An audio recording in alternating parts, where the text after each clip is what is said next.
ოლიგარქი საქართველოში ცდილობს ტირანიის დამყარებას, აცხადებს ჰელსინკის კომისიის თავმჯდომარე ფრანს პრესთან ინტერვიუში და ამბობს, რომ საქართველოში ჩატარებული არალეგიტიმური არჩევნების შედეგი უნდა გააუქმდეს, რაზეც ორივე პარტია შტატებში ერთად იმუშავებს. მომავალ კვირას ევროპარლამენტმა საქართველოს შესახებ რეზოლუცია უნდა მიიღოს, მანამდე კი ევროპარლამენტარი ლიეტუვიდან პეტრას ავსტრევიჩუსი აკეთებს განცხადებას და ამბობს, რომ საქართველოსთვის ახლა გადამწყვეტი მომენტი დგას და ივანიშვილს ქვეყანა რუსული გზით მიჰყავს.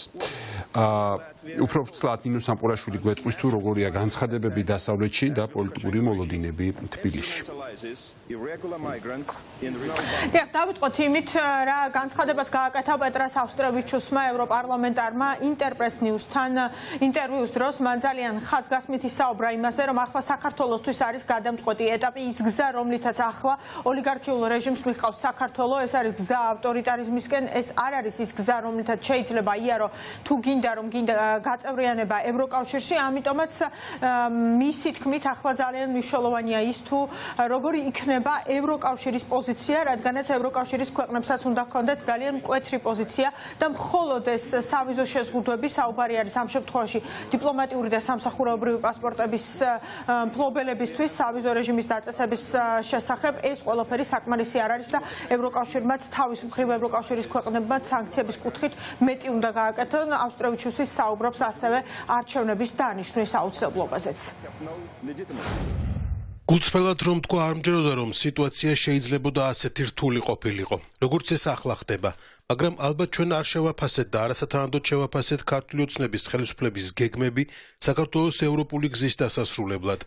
ისინი მოქმედებენ განსხვავებული სცენარით, ავტორიტარული რეჟიმის სცენარით, პლურალისტული საზოგადოების გარეშე, განსხვავებული მოსაზრებების გარეშე, ძლიერი ოპოზიციის გარეშე. ეს აბსოლუტურად რუსული გზაა, აღმოსავლური გზა. ეს ძალიან ცუდი ამბავია ქართველი ხალხისთვის, რადგან ამ ყველაფრის გავლენა იქნება აბსოლუტურად დამანგრეველი და ეს უკვე ასეც არის. შემიძლია გითხრათ, რომ ქართულ ოცნებასთან ყველა ოფიციალური კონტაქტი გავაუქმეთ. მე პირადად უკან დასახევ გზას ვერ ვხედავ. გულისხმობ იმ ხალხთან ერთად, რომლებიც ახლა ხელისუფლებაში არიან. უნდა გვესმოდეს, რომ ეს მართლაც გადამწყვეტი წერტილია საქართველოს ისტორიაში. ან აღვადგინოთ თუ ურთიერთობა, რაც ადრე გქონდა, ან საქართველო მართლაც აღმოსავლეთით წავა. არჩევნები ეს ძალიან საბაზისო რაღაცაა. მათ შეცდომა დაუშვეს, არჩევნების დროს იყო გაყალბება, დიდი ადმინისტრაციული რესურსის მობილიზება, ბევრი დაშინება და ძალადობაც კი გამოიყენეს დამოუკიდებელი დამკვირვებლებისა და ოპოზიციის წარმომადგენლების მიმართ. ამისთვის მათ უნდა გადაიხადონ ფასი.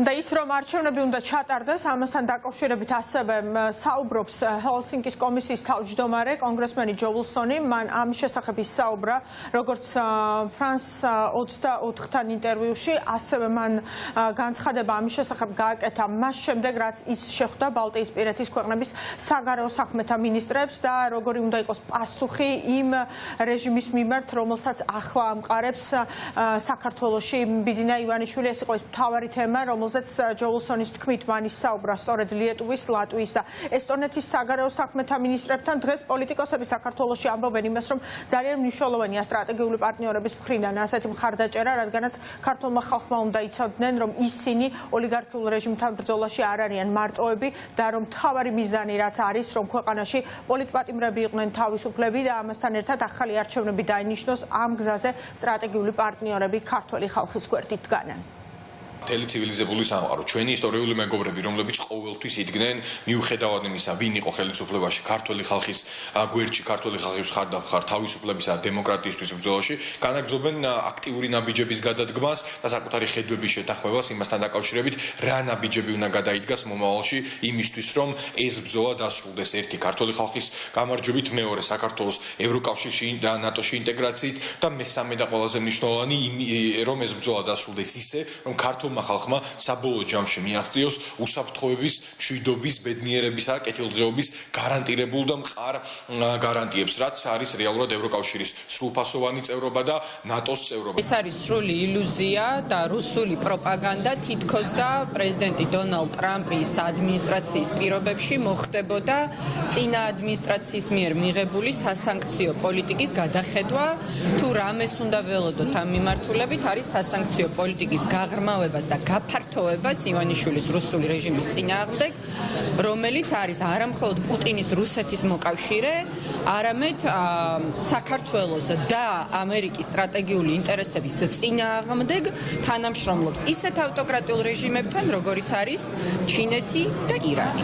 ჩვენი საერთაშორისო მეგობრობის მხარდაჭერა არის კრიტიკულად მნიშვნელოვანი, მე ვიტყოდი სასიცოცხლოდ მნიშვნელოვანი და მოხარული ვარ, რომ მთელი ცივილიზებული მსოფლიო უკლებლივ ყველა დემოკრატიული სახელმწიფო და ყველა პოლიტიკური ინსტიტუტი დგას დღეს ქართველი ხალხის პროტესტის გვერდით, არის ჩვენს გვერდით ამ ბრძოლაში და ჩვენ აუცილებლად ყველანი ერთად დავიბრუნებთ სახელმწიფოს, რომელიც მცირერიცხოვან კრიმინალურ ბანდფორმირებას აქვს დღეს მიტაცებული. ჩვენი პარტნიორები განაგრძობენ ჩვენს მხარდაჭერას და ამაზე კიდევ უფრო მნიშვნელოვანი არის ის, რომ ფაქტობრივად საქართველოს მოქალაქეები, რასაც მოითხოვენ საქართველოს ეგრეთ წოდებული ხელისუფლებისგან და ეს არა თქმა უნდა ხელახალი არჩევნების ჩატარება ამ ნაწილში აბსოლუტურად იზიარებენ აი ამ ასე ვთქვათ საკითხს ჩვენი პარტნიორების და თვლიან, რომ ქვეყანაში ამ პოლიტიკური კრიზისის განმუხტვის ერთადერთი საშუალება არის სწორედ ხელახალი არჩევნების ჩატარება. სწორედ აი ესეთი ასე ვთქვათ ძალიან მკაფიო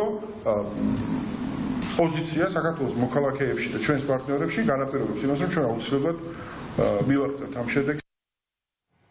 ამერიკის შეერთებული შტატების კონგრესის წარმომადგენელთა პალატაში დარეგისტრირებული არის უკვე დოკუმენტი სახელწოდებით ქართული კოშმარის არაღიარების აქტი და მთავარი მოწოდება და გზავნილი არის ის, რომ საქართველოში ახალი არჩევნები უნდა გაიმართოს და ამასთან ერთად ამერიკის შეერთებული შტატების არც ერთმა მთავრობამ არ უნდა ითანამშრომლოს არც ბიძინა ივანიშვილსა და არც მის მარიონეტებთან. თავის მხრივ აქტიურობს ევროკავშირიც, ევროპარლამენტში მაგალითად 13 თებერვალს სტრასბურგში გაიმართება საქართველოს საკითხთან დაკავშირებით რეზოლუციაზე კენჭისყრა. ამ რეზოლუციის სახელწოდება არის საქართველოში პოლიტიკური სიტუაციის გაუარესების შესახებ და ამ საკითხზე დებატები უკვე ევროპარლამენტში იყო და მისი მთავარი გზავნილის და მთავარი მოწოდებაც არის ის, რომ ყველა პოლიტიკურმა პატიმარმა უნდა დატოვოს საპატიმრო და ამასთან ერთად ქვეყანაში იმისათვის, რომ ახლა ეს კრიზისი განიმუხტოს, უნდა ჩატარდეს ახალი არჩევნები.